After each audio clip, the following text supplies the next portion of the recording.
Last week we talked about a very popular or famous passage that goes something like this: "Be still and know that I am God." Now, this is an invitation not simply to spend a few minutes every day in silence or trying to tune in to God, but it's more than that. It's an invitation really to renounce the agendas that we have in our life. Some of us don't even know what the agendas are in our life. They're hidden from us, sometimes obvious to other people, but hidden from us. So to have any chance of truly being still and laying down our agendas, we have to do some self-reflecting, or as The Matrix taught us back in 1999, you must know thyself. And so to understand kind of what your tendencies are you prone to risk or against risk? Are you a fighter or a runner? Are you a people pleaser or someone who is very dominant? You know, there's all these kind of tendencies we have, and if God only ever sounds like us, or if God only ever affirms kind of what we already thought, there's a good chance that you're just listening to yourself and not opening up to God's voice.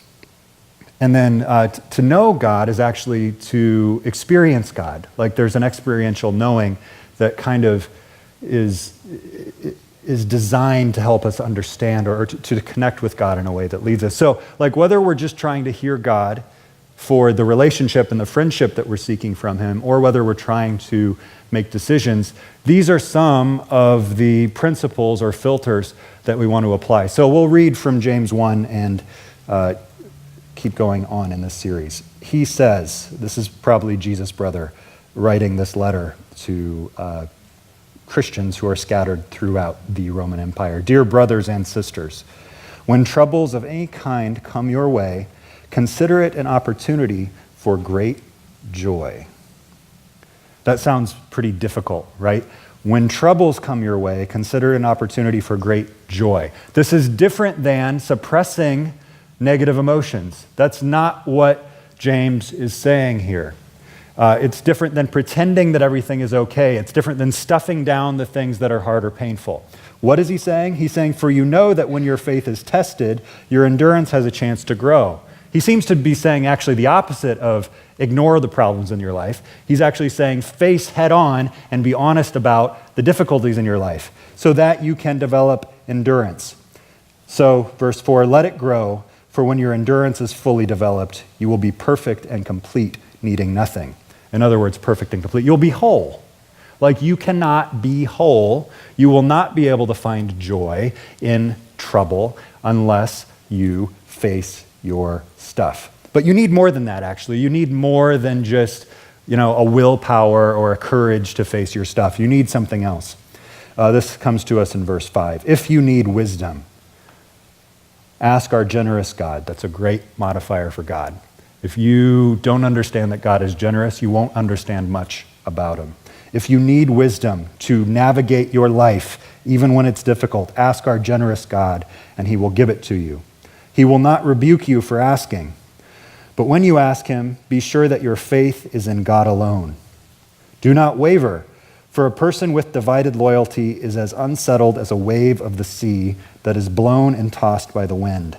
Such people should not expect to receive anything from the Lord. Their loyalty is divided between God and the world, and they are unstable in everything they do. So I have a diagnosis. I don't want to scare anybody. It's a self-diagnosis, okay? Actually, that's overstating the case. It's a made-up diagnosis. I call it baby back. You know what baby back is? My back hurts. It hurts right there from carrying my baby. I don't know if it's they have these like kangaroo type pouches that you can wear. I don't know if it's from the kangaroo pouch or from the carrier, but I have a pain in my back. Made up diagnosis, baby back. Some of you are experiencing different types of acute pain in your life right now. Some of it is physical. Much of it is emotional. Maybe it is that you're in conflict with somebody you love, or somebody, as Allison was saying, maybe you're in conflict with somebody in your life group. You're trying to avoid certain people. Maybe it's family or friends who are estranged or who have said things that are hurtful. Maybe it's the people you love are just like kind of creating distance creating emotional distance between you and them. Like there's actually an opportunity here or an offer that God is making to you. When you are facing trouble, if you ask, he says, I will give you wisdom to help navigate. I will help you know what to do, like practically, how to survive this pain that you have in your life. Moreover, like to jump to the other side, God will direct you in other ways as well, like in your dreams. So I realized I've been watching this show that's on CBS All Access. Can you guess what it is? It's a Star Trek Discovery show. And I realized as I was watching it this week that my dreams are pretty simple. At the root of it, I just want to be a Starfleet captain. That's kind of where I hope my life is headed. I hope the spaceships get made by the time I come of age. So I think this is why I've been setting up Alexas all over my house. And if you have an Alexa, you know that you can either call it Alexa or you can say, computer, turn on the lights. And it listens, it obeys you. It's pretty cool. In fact, when I walk into my house, if I say, computer, captain on the bridge, you know what happens? All the lights come on the main level. It's really amazing. But some of you have more complicated dreams. Like my wife has much more complicated dreams than I do. And some of you, like you have goals and dreams and you're trying to figure out what they are maybe and how to get there. And so God is also actually offering, like I actually know the best life for you. Like I know who you are, how you're wired, and I will guide you into that path. This reminded me of a story from somebody actually right here in the room. Yes, he's in the room. And one of the first times I sat down with him, he said, I feel like God spoke to me about something several years ago, kind of like testing me. I'm a pastor, but do you believe that God really speaks? I don't know if that's what he was doing or not, but that's what I was wondering. But he was facing a problem several years ago where he had started a business and they had realized that there was something defective in the way that we were treating bones that were broken and needed to be healed. And his name is Doug, and he puts it this way. These are his words. We saw a clinical problem that existing implants did not address. This meant that patients were not healing as expected. Our thought was to introduce movement into the healing process. Bones need to experience some motion to stimulate healing, using metal plates and screws combined with reabsorbing polymers. So the polymers is what was new in this enterprise. Next slide. I went about praying and thinking and praying some more about it. I kept thinking through it, but kept hitting dead ends. Then one night when I was laying in bed praying and going through the design machinations. Are you an engineer as well as with medical? Whenever I ask Doug what he is, he's always like, I don't know. But he started a business and it's in the medical field. Then one night when I was laying in bed praying and going through the design machinations, I was about to drift off to sleep. This concept just quite literally popped into my head. It hit me with a jolt. My first thought was, that's it. I was super excited, but also super skeptical.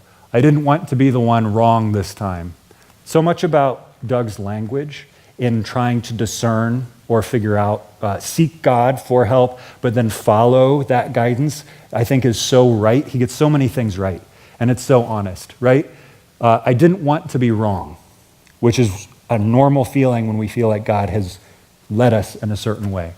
What if it wasn't God giving me this idea, but just something I conjured up, right? Because we've said there are other voices in our head. What if this is just, blind optimism or a bad idea? Like it's possible. He's putting what he believed he received from God through a filter, and he's gonna test it a little bit, and he's gonna wait and see whether this really is from God. So what does he do? Would it really work? It wasn't so far different from anything we've tried before or anything I'd ever seen. It was so far different. Did we have enough money to try it? Next. Would people think I was crazy for bringing this idea up? What would happen if this too didn't work? So I sat on the idea for several days, which I commend him for. Some people might say, well, he didn't have the faith to just jump on it. But this was like a big deal. This wasn't like a walk across the room and say hello to a stranger type of ask. This is the sort of thing that was going to cost like time and money and put like his family at risk because of all the energy and like there was a lot going on in this decision. So he didn't rush into it.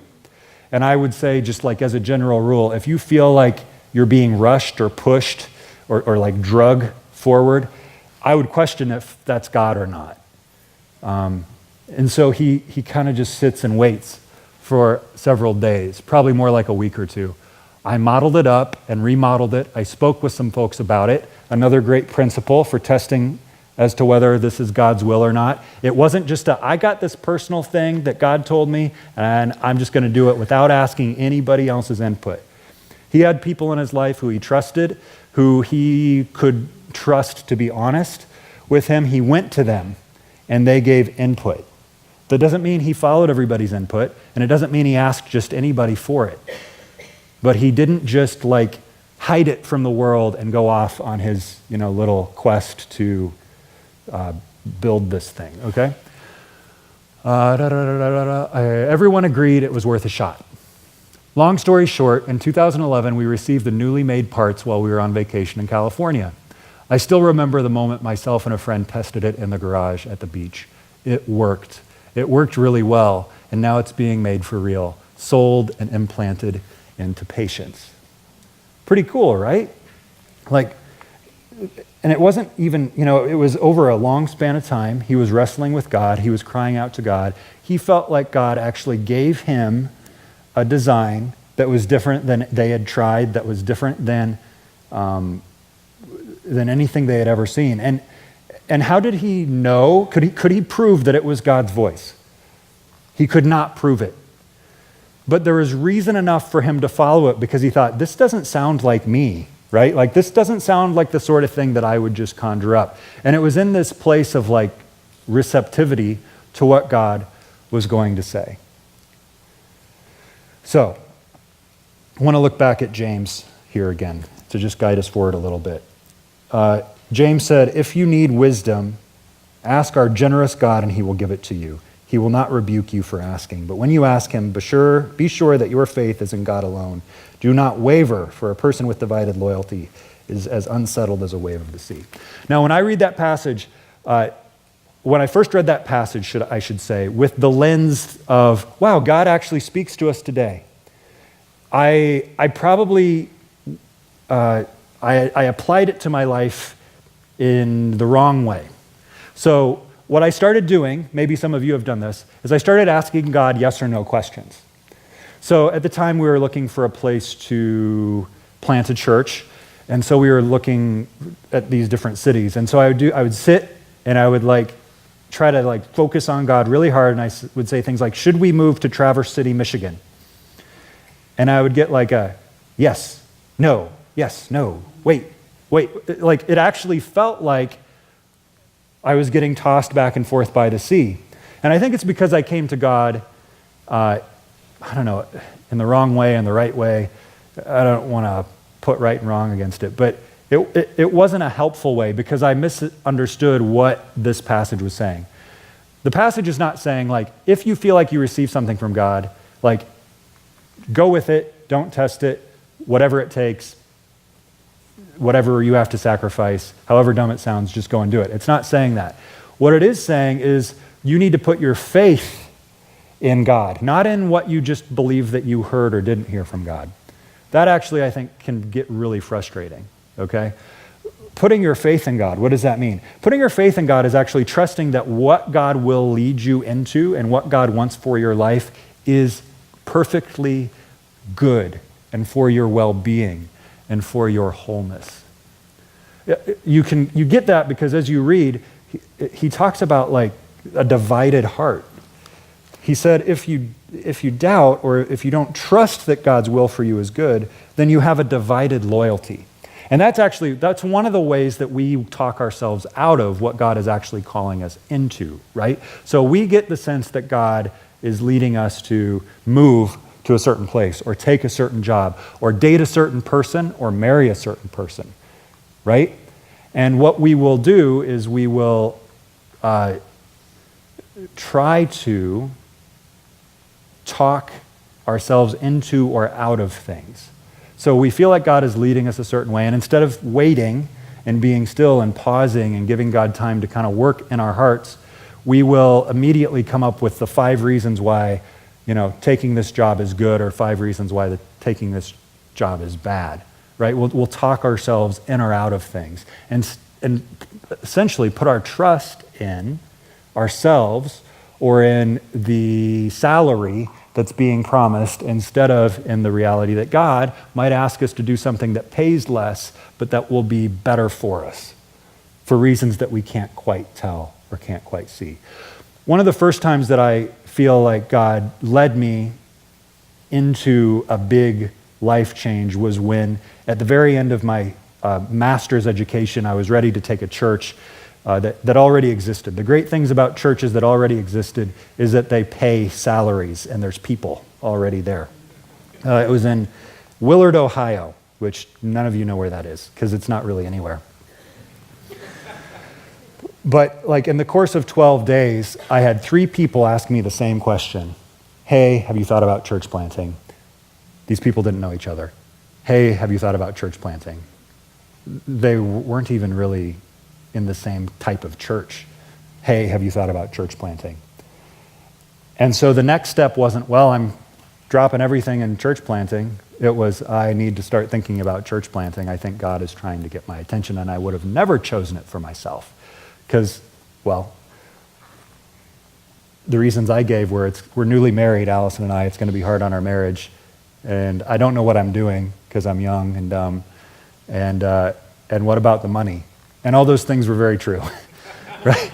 That doesn't sound like the good life. And yet, I think I grew as much in that time as any other time in my life. And the things that I've learned, you can't put a price tag on. And the sorts of things, the sorts of relationships, the sorts of, experiences I had, it was for my good.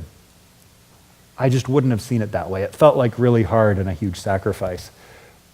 But I gained way more than money in making that decision. Way more. I want to read one more verse down a few verses in James, just because it's very interesting that these things get put together. He says, get rid of all the filth and evil in your lives and humbly accept the word. This is actually if you know any Greek, I don't know why any of you would, sorry, it's weird. It's logos. Some of you have heard that word before. And so it means something a little bit different than just read your Bible. Read your Bible. In fact, when you feel like God is asking you to do something, make sure that it doesn't contradict the Bible, because we believe that God inspired this book. But that's not what James is saying here. He's saying something that is a little more, I don't know what the word is. It's dynamic, it's subtle, it's harder to pin down. The word of God that he has planted in your hearts, for it has the power to save your souls. It has the power to make you whole. And James uses this word filth. And I just think, wow, that is a powerful word. It's not exactly the same thing as evil, I don't think, right? We're trying to, orient our lives a certain way, and I don't think many of us would choose evil, at least purposefully. But this idea of filth, maybe it's not evil, but it's something that can ruin your relationships, that will mess you up. The thing about filth is filth stinks. And so filth can ruin your relationships, just like if you stink, that could ruin relationships too. But the interesting thing, right, is that you don't always know that you smell. Other people can smell it, but you don't always notice. The first person to notice when I smell, I probably smell now because it's hot on the stage and it was hot outside before. Is my wife. The person who's closest to me smells me first, right? Is that a surprise to anybody in the room? No, it's not. But there's all sorts of things, there's all sorts of dirt, there's all sorts of smelly things that can actually get put on us that we don't notice right away, but everybody else can see. The one thing I want to talk about just briefly is our insecurities. Because if there's anything in our life that will confuse us and that will drive our decisions that is not God, it is our insecurities. So often I see people saying, I've heard from God, and they ask me to do this, and I think you're just living out of your insecurities. You're trying to prove something. So, I just want to ask you, what are you trying to prove? There's 100 different answers to that. Maybe just a few answers might be, like, are you trying to prove your competence, your value, or your significance, your trustworthiness? And then who are you trying to prove it to? Like, a lot of you had things that were said to you by a parent or by a friend or by a teacher that have stuck with you and have caused you to believe that you're not smart enough, that you're not beautiful enough, that you're not valuable. And so those words have driven your decisions for years and for decades. And the idea is that in turning to God, he will actually help you get rid of all the filth that's in your life. And a step toward that is to forgive the person that said those hurtful things to you. Okay. Let's now go back to the idea of trying to figure out, is this God or isn't it God? There's kind of like two extremes, right, in how we make decisions. On the one side, there's like pure logic. Again, I'm watching Star Trek right now, so I think like a picture of a Vulcan is appropriate.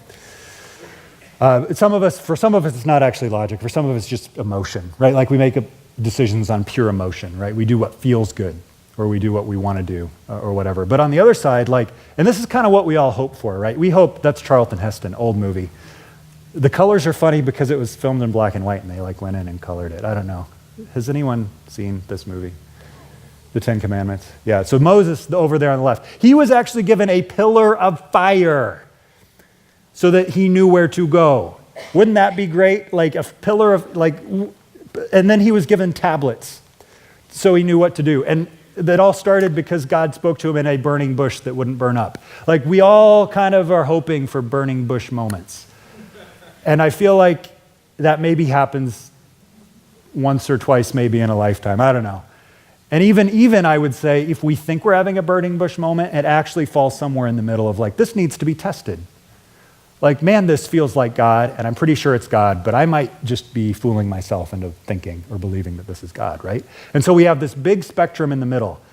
And I think that if we're going to faithfully follow God, we actually don't want to live in either of the extremes.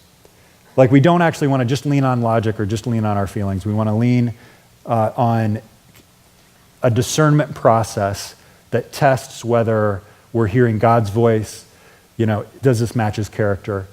Is this coming out of my insecurities? Perhaps a friend who will speak the truth to me will see whether or not I'm making this decision based on my insecurities, or whether I'm actually living in faith, right? By trusting that God's design for my life is a good one. And there's a word that I think I put up there in the middle. Oh man, that didn't come through right. It looked good on the slide and on my Mac, so PCs. Or that's even a Mac, I don't know. It's in PowerPoint. Anyway, something got lost in the translation between Keynote and PowerPoint. Consolation. This is a word that I'm not going to talk about right now, but I'm going to let a guy named Jared Boyd fill in. But to quickly summarize, the idea of consolation has to do with that inner peace. And you've heard people say, I just feel real peace about this. And it's not the same thing as saying, well, this seems easy, or this seems logical, or this seems right. It has to do with something that's happening in your spirit, something that's happening not outside of your emotions or thoughts, but above and below and inside of your emotions and thoughts. It's trying to figure out does this actually feel like God and where he's leading to me? You turn off your emotions and thoughts, and I don't think that's not what I'm saying either. But to come or to realize what God is doing in your life requires a discernment process that includes looking for places of consolation. What is consolation? Let's play that clip. Oh, wait, sorry, stop. After this, Allison is back. She's working again after a maternity leave. She's going to come and lead you through what we've been doing, a spiritual practice or a spiritual exercise So we haven't just been talking about hearing from God. We've been trying to do things that create space for God to actually speak to us. And so I'm going to go take the baby. She's going to come up and lead you through a spiritual practice. And if this is something that you want to commit to doing like again this week, you'll notice on the Connect card there's like just a little checkbox. It's a way to say like, yeah, I'm going to try this at least one more time. Okay, so let's hear from Jared Boyd and Michael Gatlin.